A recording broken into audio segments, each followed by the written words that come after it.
Baik, bismillahirrahmanirrahim. Assalamualaikum warahmatullahi wabarakatuh. Innal hamdalillah nahmaduhu wa nasta'inuhu wa nastaghfiruh wa na'udzu billahi min shururi anfusina wa min sayyiati a'malina. Man yahdihillahu fala mudilla lahu wa man yudlilhu fala hadiya lahu. Asyhadu an la ilaha illallah wa asyhadu anna Muhammadan abduhu wa rasuluh. Amma ba'd. Yang saya hormati Umi Sarahulan, SAG MPD selaku pengasuh Rumah Quran Al-Hafiz. Alhamdulillah beliau sudah bergabung, dan kita semua semoga beliau dan keluarga senantiasa Allah melimpahkan kesehatan, keberkahan. Alhamdulillah Umi juga ahlan wa sahlan kembali di Indonesia, Umi ya. Beberapa pekan kemarin Alhamdulillah Umi menjalankan umroh ya. Semoga menjadi umroh yang mabrur dan mabrurah untuk Umi dan keluarga, dan semoga kita semua juga bisa menyusul ya. Allah undang ke sana. Allahumma amin ya rabbal alamin. Dan yang saya hormati pula benar-benar kakak-kakak, Umi dan yang lainnya yang telah bergabung pada agenda kita pagi ini. Puji beserta syukur marilah kita sama-sama panjatkan kehadirat Allah Subhanahu wa Ta'ala. Alhamdulillah pagi ini Allah masih melimpahkan kesehatan, keluangan waktu untuk menjalankan kebaikan ya, menggunakan waktu kita semaksimal mungkin untuk kebaikan, salah satunya dengan ikhtiar kita mengikuti kajian tadabbur Al-Quran ini. Salawat beserta salam semoga tetap terlimpah curahkan kepada Habibana wa Nabiyana Muhammad Sallallahu Alaihi Wasallam, tak lupa kepada keluarganya, para sahabat-sahabatnya, para tabi'in-tabi'innya, insya Allah sampailah pada kita semua selaku umatnya yang senantiasa selalu berusaha untuk mengikuti ajaran serta jejak langkahnya. Alhamdulillah, untuk mengefektivitaskan waktu, marilah kita sama-sama buka agenda kita pagi ini dengan bacaan basmalah bersama-sama. Bismillahirrahmanirrahim.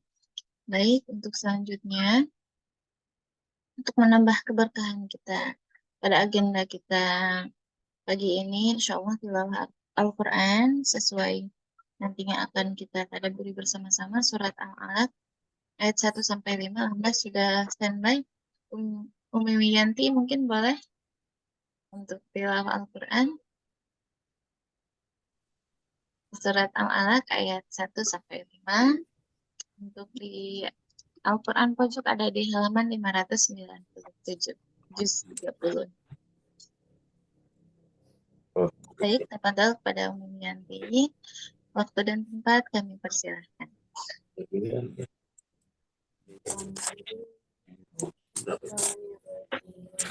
Bismillahirrahmanirrahim. Ren. Iqra bismi rabbikal ladzi khalaq. Khalaqal insana min 'alaq. Iqra wa rabbukal akram. Alladzi 'allama bil qalam. 'Allamal insana ma lam ya'lam. Shadaqallahul 'azim. Baik, alhamdulillah. Terima kasih kepada yang bacakan surat Al-Alaq ayat 1-5. Baik, untuk selanjutnya yaitu acara inti, acara yang kita tunggu-tunggu bersama-sama.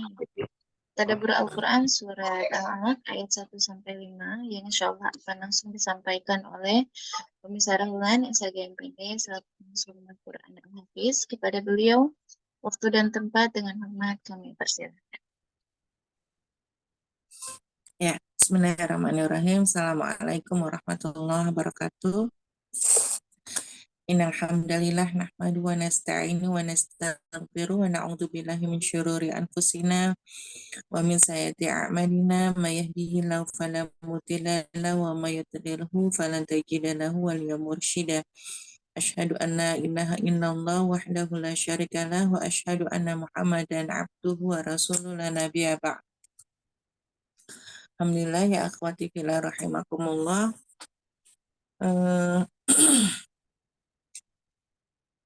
Segala puji ya hanya milik Allah yang mempertemukan kita kembali pada hari ini, khususnya pada pembukaan angkatan ke berapa ya Ustazah?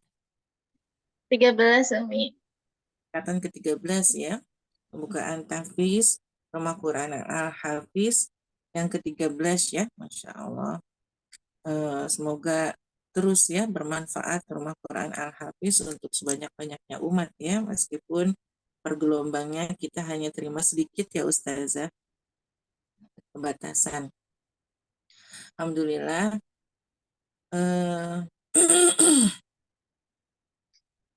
Segala puji ya hanya milik Allah, salawat serta salam untuk yang kita cintai ya, Nabi Muhammad SAW serta para keluarganya, sahabatnya dan para pengikutnya ya hingga akhir zaman. Baik, hari ini kita bahas tentang Iqra ya, tentang surat Al-Alaq ayat 1 sampai 5 di mana surat ayat ini adalah ayat yang pertama kali turun ya. Insya Allah kemarin Umi baru umroh dan sempat ziarah ke gunung itu ya, tempat Gua Hiro ya. Jadi ingin sekali membahas tentang ayat ini ya, dan Gua Hiro itu adanya di atas gunung ya. Mungkin kalau yang di sini akhwat sudah ada yang pernah ke sana ya. Mungkin Bu Sofi sudah pernah ya, Bu Sofi ya. Udah. Tapi saya nggak naik ke atas soalnya Iya. ini kan naik ke atas. Enggak, karena naik ke atas itu butuh waktu 3 jam. Oh, Ya iya, Allah. iya. Jadi Luar biasa ya, Mel. 3 jam ya. Jalan kaki berarti ya, Jauh Mi ya. tinggi banget, iya, susah. saya itu membayangkan ya Allah bagaimana pada saat itu Rasulullah SAW itu kan setiap hari naik turun gunung itu, bayangkan. Dan jarak antara Gua Itu, Hiro ke rumahnya Rasulullah itu jauh banget, jauh. Kita aja bukannya naik darat. dikirimin Ustazah Kenapa? makanannya. Bukannya dikirimin Rasulnya nggak pernah keluar dari Gua Hiro rumah enggak, kalau di Gua Hiro turun, pulang Rasulullah pulang pergi. tiap Yang hari ya. yang di Gua Sur ya, ketika Oh, bersama iya. Iya, lagi dikejar tapi sama Abu Bakar. oh, Waktu berdua Abu Bakar dikejar oleh orang-orang kafir iya. Quraisy ya itu ya. Tapi di Hmm. Gua Hiro itu memang tempat Rasulullah berkhalwat berduaan. Jadi menyendiri ya pada saat itu ya. Di tempatnya Rasulullah menyendiri. Dan itu Masya Allah, subhanallah ya Allah. Saya gini, ya Allah gitu ya. Kita ini gak ada apa-apanya sama Rasulullah tuh gak ada apa-apanya gitu. Hmm. Ya. Jadi luar biasa Rasulullah SAW. Perjuangan. Baik. Ada, Jadi dari rumah beliau ke Gua Hiro itu jauh banget, berkilo-kilo ya. Memang dari situ kalau dari atas itu kan kelihatan Mekah itu Ka'bahnya kelihatan. Tapi itu jauh banget berkilo-kilo. Dan naik dari bawah ke gunungnya itu, ke Gua Hiro-nya itu 3 jam orang kalau jalan. Kalau jalan terus ya, kalau jalan terus. Jadi biasanya ada para pendaki gunung itu mereka naik pagi-pagi gitu. Dari pagi mereka ya, naik bisa sampai ke sana. Itu Insya Allah ya. Jauh sekali, dan itu setiap hari Rasulullah kan menyendiri, kalau malam menyendiri ke sana terus pulang lagi menyendiri ya. Dan kebayang ketika ayat pertama kali turun itu kan Rasulullah ketakutan kan ya, hmm. ketakutan kan, di apa namanya, disuruh baca Iqra. Dan Rasulullah ketakutan kan, saya nggak bisa baca gitu kan, Iqra suruh baca sampai 3 kali gitu kan. Kemudian baru Rasulullah mengikuti ya ayat-ayat yang disampaikan oleh malaikat Jibril. Dan pada saat itu Rasulullah ketakutan, lari pulang itu nggak deket. Kebayang nggak sih lari pulang, rumahnya nggak deket, ya. Turun gunung aja udah 3 jam tadi. Ya. Dan Rasulullah dalam keadaan ketakutan gitu. Ya Allah gitu ya. Betapa berat gitu kan. Betapa berat benar-benar Rasulullah tuh. Ya.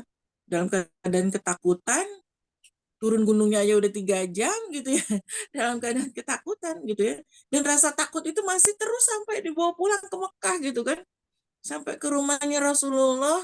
terus sampai pulang datang ke rumah ketemu Khadijah gitu kan, minta diselimutin gitu kan. Zamiluni, bayangkan betapa Rasulullah merasakan rasa takut yang amat sangat itu sepanjang perjalanan gitu ya, dan nggak deket ya, mungkin mungkin tuh nempuhnya mungkin bisa seharian, itu bisa seharian kali ya, turun gunungnya udah 3 jam, perjalanan dari situ ke rumahnya berapa jam, itu luar biasa gitu ya, Insya Allah gitu. Jadi eh, Rasulullah mendapatkan ayat-ayat itu tuh nggak mudah gitu, nggak mudah, benar-benar penuh perjuangan gitu. Jadi kita nih gampang sekarang tinggal ngapal doang ya Bu, tinggal ngapal doang. Jadi jangan ngeluh ya, jangan ngeluh, kita itu jangan ngeluh. Ngapal doang itu kita susah nggak apa-apa, dapat pahala per hurufnya. Kita ngulang nggak apal-apa nggak apa-apa. Satu hurufnya dapat pahala 10 kebaikan. Kita ngulang lagi satu huruf dapat. Nah Rasulullah SAW dulu tuh dapat ayatnya aja tuh susah banget gitu perjuangannya, Insya Allah. Saya gini gitu, ya Allah gitu kan, saya ini apa gitu kan ya. Jangan pernah merasa bahwa kita tuh udah sama Rasulullah gitu ya. Karena perjuangan Rasulullah itu jauh sekali. Ya kita tuh nggak ada apa-apanya deh, apalagi kita nih muslimin di Indonesia.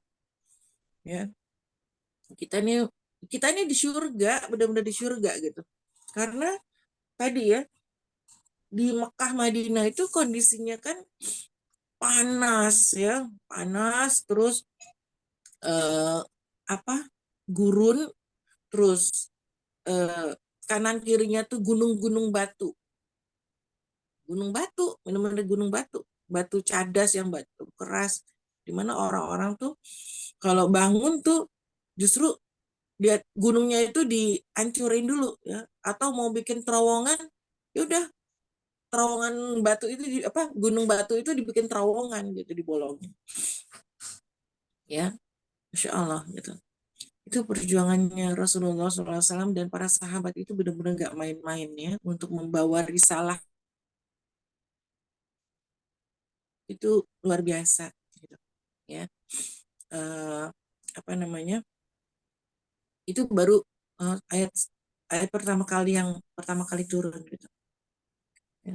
Terus ngebayangin, ya Allah gimana ya saya gini, gimana Rasulullah waktu ayat pertama kali turun, terus Rasulullah ketakutan dari atas turun ke bawah gitu ya. Kalau saya naik ke atasnya aja, baru mau naik ke atasnya aja udah takut gitu ya, takut ketinggian, takut gak kuat ke atas, takut panas gitu ya, udah takut, banyak takutnya gitu. Tapi Rasulullah itu tiap hari ke situ kan, naik turun ya. Dan itu jauh sekali jaraknya ya, antara Gua Hiro ke Makkah itu nggak deket ya, berkilo-kilo, karena kami juga ada kendaraan. Insya Allah ya, perjuangannya Rasulullah SAW itu luar biasa. Belum lagi ketika waktu saya ini, sekalian saya cerita ya, waktu saya pulang itu kan dari Mekah pulang mau naik pesawat ke Madinah. Alhamdulillah dapat kesempatan naik kereta cepat ya. Naik kereta cepat itu cuma 2 jam ya. Dan sepanjang naik kereta cepat itu yang ada itu ya itu gunung batu, panas, terus ya pasir coklat gitu ya, panas coklat gitu, sama gunung batu kanan kiri ya. Ada rumput-rumput gunung tuh yang agak coklat-coklat gitu gitu ya. Biasanya itu yang dimakan sama onta ya.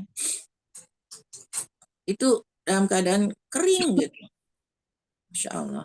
Tapi ada orang-orang yang nanam sedikit, yang namanya kebun korma ya, kebunnya cuma sedikit gitu ya. Kebun korma cuma sedikit, paling cuma 10 pohon gitu ya. Berapa pohon gitu, nggak terlalu yang banyak banget. Menurut saya nggak ketemu yang banyak gitu. Tapi saya membayangkan bagaimana Rasulullah dan para sahabat pada saat itu hijrah dari Mekah ke Madinah gitu. Itu kan luar biasa ya, nggak mudah gitu loh, nggak mudah. Itu kalau naik mobil aja 6 jam.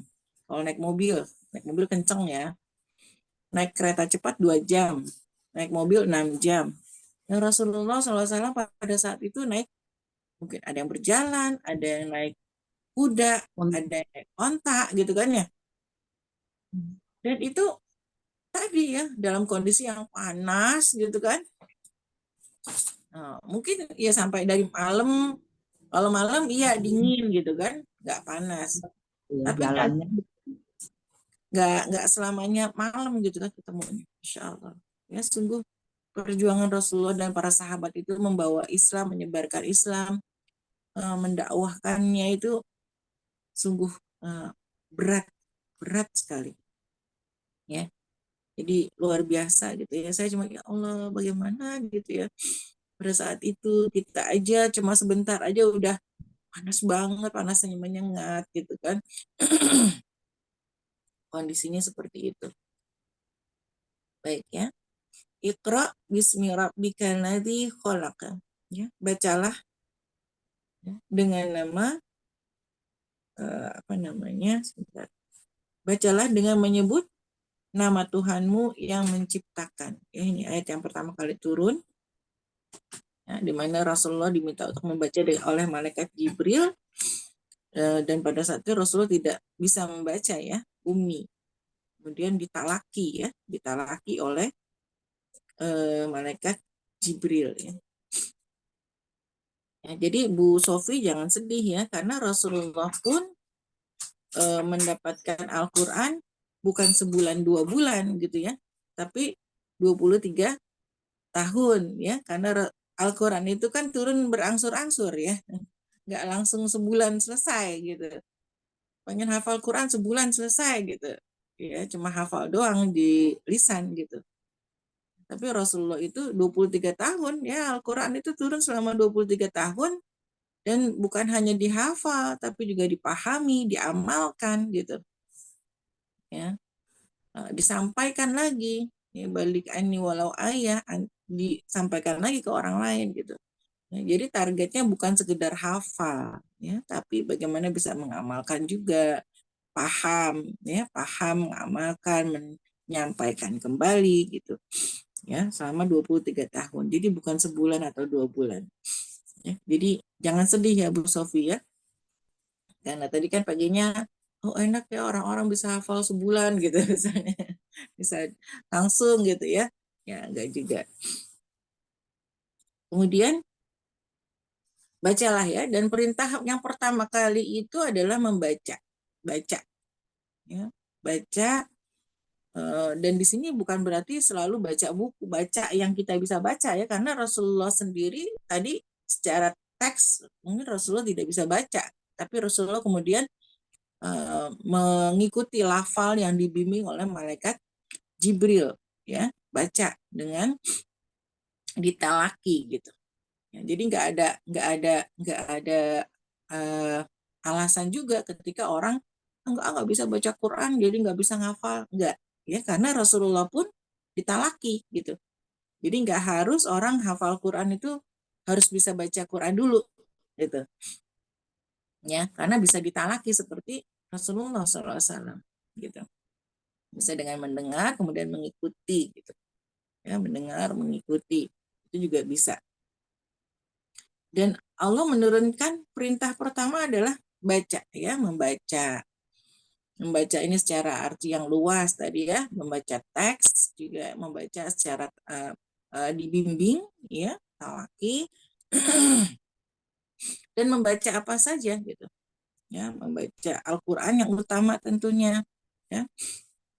Ya, dan membaca ayat-ayat yang ada di alam semesta ya, ayat-ayat kauniyah, ayat-ayat Allah yang ada di alam semesta ini gitu ya, untuk bisa lebih memahami Al-Quran ya. Bacalah dengan menyebut nama Tuhanmu yang menciptakan ya. Bismillahirrahmanirrahim. Kita ketika membaca dianjurkan juga memulai dengan membaca Bismillah ya, Allah yang menciptakan kita ya. Dan Rasulullah pada saat itu dibimbing untuk mengucapkan Iqra bismi rabbikal ladzi khalaq ya. Baca ya dengan menyebut nama Tuhanmu yang menciptakan. Ya, dia telah menciptakan manusia dari segumpal darah. Ya. Nah ini Rasulullah diajarkan oleh malaikat Jibril, Allah lah yang menciptakan manusia dari segumpal darah. Bacalah, ya, sampai diulang lagi 2 kali. Bacalah, dan Tuhanmu lah yang maha mulia. Nah, yang mengajar manusia dengan pena. Dia mengajarkan manusia apa yang tidak diketahuinya. Ya, jadi kita disuruh belajar karena Allah mengajarkan manusia apa yang kita tidak tahu. Ya, itu adalah ayat yang pertama kali turun. Dan alhamdulillah kita udah terimanya satu paket ya, 30 juz gitu. Jadi nggak terlalu berasa tuh kangennya ayat turun. Kita nggak berasa gitu. Tapi Rasulullah dan para sahabat tuh merasakan, ya, kok ayat ini belum turun ya, seperti kisahnya ketika ada seorang sahabat yang nggak ikut perang itu ya, nggak ikut perang, terus mereka dia di apa namanya di didiemin sama Rasulullah, ya, Allah suruh mendiemin gitu kan, udah diemin aja, dia nggak ikut perang ya, padahal yang nggak ikut perang banyak gitu ya. Jadi kan kualitas sahabat juga beda-beda ya. Ada yang orang-orang yang munafik gitu. Ya udah, mereka punya alasan, Rasulullah saya nggak ikut perang soalnya gini-gini. Oke, oke aja Rasulullah, oke, oke, ya nggak apa-apa, nggak masalah gitu kan. Tapi ini ada satu sahabat yang kualitas keimanannya bagus, tapi dia ketinggalan, nggak ikut perang, ya. Nah Rasulullah nggak terima gitu loh, nggak terima dia tuh apa namanya nggak ikut perang, harusnya dia ikut perang. Ya, kalau yang lain sahabat kasih alasan, ya udahlah mau kasih alasan, iya aja Rasulullah. Tapi ada satu sahabat yang kualitas keimanannya bagus, tapi dia ketinggalan, dia ikut perang, ya. Sehingga perlakuannya beda gitu. Untuk satu sahabat ini didiemin gitu ya. Rasulullah suruh mendiam. Begitu juga para sahabat yang lain gitu. Bayangkan didiemin sampai berhari-hari ya. Dan mereka sebenarnya juga sedih ngediemin sahabat itu, nggak pengen. Ya, bukan ngedieminnya bukan karena benci, bukan. Ya, karena memang Allah suruh gitu kan. Rasulullah ngediemin, kemudian para sahabat yang lain juga mendiamkan. Ya. Bukan karena benci, bukan. Ya. Karena memang menunggu keputusan Allah. Gitu. Sampai akhirnya turun ayat ya, yang memutuskan udah boleh lagi ya, mereka berpelukan lagi. Jadi mendiamkan bukan karena benci ya, bukan. Masya Allah. Kita nggak ngerasain tuh, ya, nggak ngerasain eh, ayat turun ini, enggak. Kita udah satu paket 30 juz gitu, ya. Tinggal bagaimana kita mengkajinya satu-satu. Dulu Rasulullah dan para sahabat itu mereka menunggu-nunggu gitu ya. Ada ayat turun ini, ya, apa belum ada perintah sholat, nggak boleh mabuk. Dulu kalau sahabat sholat sambil mabuk gitu ya, akhirnya turun perintah nggak boleh sholat sambil mabuk gitu kan. Ya, terus begitu. Ya, kita sudah satu paket 30 juz ya, tinggal kita apa namanya membacanya, memahaminya, ya, dan nggak harus buru-buru, ya, nggak harus paket, karena sekarang senangnya umat Islam tuh buru-buru gitu ya, pesantren kilat gitu ya, hafal Quran kilat 1 bulan gitu selesai gitu ya, tapi nggak ada asarnya gitu, nggak ada bekasnya, nggak ada pemahamannya gitu ya. Bukan itu juga yang diinginkan ya, bukan begitu juga yang diinginkan ya. Jangan sampai kita seperti yang Rasulullah SAW katakan, jangan akan datang suatu masa di mana orang-orang itu membaca Al-Quran tidak melampaui kerongkongannya. Ya, jadi cuma hafal di lisan doang, hafal. Tapi kalau ditanya artinya apa, ditanya apa namanya, isinya tentang apa, itu nggak tahu gitu, ya. Atau jauh dari pengamalannya, ya. Sehingga kita sekarang bisa, kok dia hafal Quran, kok dia gitu sih, gitu ya. Kok hafal Quran akhlaknya begitu, gitu ya. Nah, jadi bukan seperti itu juga yang diinginkan, ya, karena seperti yang kita ketahui ya, Bunda Aisyah menggambarkan Rasulullah SAW itu karena khuluquhu Al-Quran, ya. Jadi Rasulullah itu akhlaknya, perilakunya seperti Al-Quran, ya. Bunda Aisyah tidak mengatakan karena lisanuhu Al-Quran, ya, bahwa lisannya Rasulullah itu Al-Quran, bukannya cuma di lisan doang, tapi bagaimana Al-Quran itu sudah menjadi perilaku, ya, sudah menjadi perilaku akhlak, ya, yang diterapkan oleh Rasulullah SAW, ya, sehingga Rasulullah itu menyampaikan ayat itu selama 23 tahun, ya, dan bukan hanya menyampaikan ayat Arab ayat begitu saja, tapi juga menjelaskannya, kemudian mengamalkannya, ya, mentadaburinya, mengamalkannya, memperjuangkannya, gitu, mendakwahkannya lagi ke orang lain lagi, seperti itu. Nah, jadi pakai proses dan pengamalan sehingga targetnya adalah Al-Quran itu menjadi akhlak.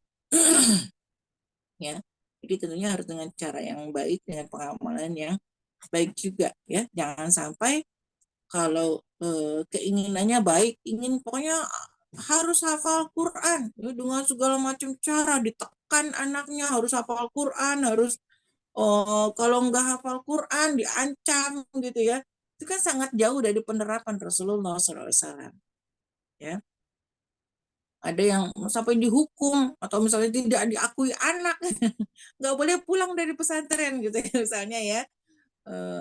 Rasulullah nggak gitu ya, karena saya khawatir, gitu ya, dengan banyaknya penerapan yang keras, kaku, itu justru menjauhkan anak-anak itu dari Al-Quran, gitu. Ya, kenapa jadi anak-anak yang malah nauzubillah min zalik, ya, karena kerasnya orang tua dengan cara yang salah, gitu, membuat anak-anak malah jadi benci sama Al-Quran, ya, nauzubillah min zalik, kan. Tapi kalau misalnya kita ingin penanamannya dengan penuh cinta, dengan kasih sayang, dengan